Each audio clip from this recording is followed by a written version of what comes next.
Welcome to this week's Weird Science, where we're going to discover, do plants actually try to find light so they can grow?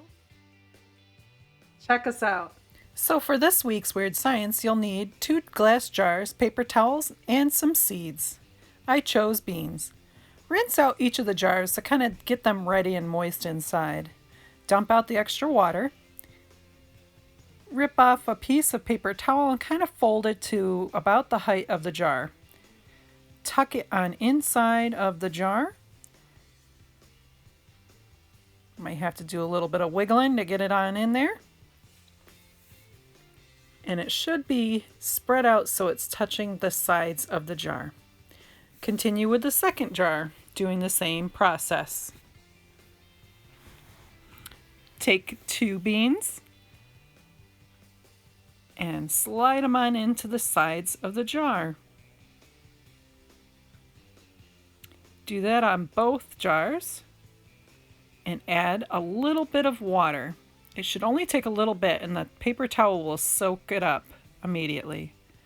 Find a way to make one of the jars be near a window and the other one covered in the dark. You could use a box. I had an old pail that I was able to pop on there to cover it to make it dark. Let time progress, and as you can see, we can get some sprouting to happen. Now, which was which? Now, it's interesting to see the results. With light, you would expect more growth than dark. But would you believe in the beginning, the dark will produce a sprout? And that's because the energy is stored inside the bean.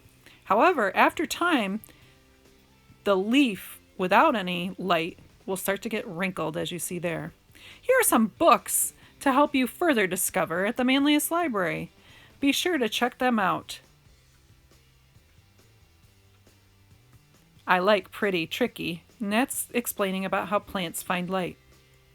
You can tell me all about your results by taking a picture on our Instagram page at Manlius Library, #Miss Wendy.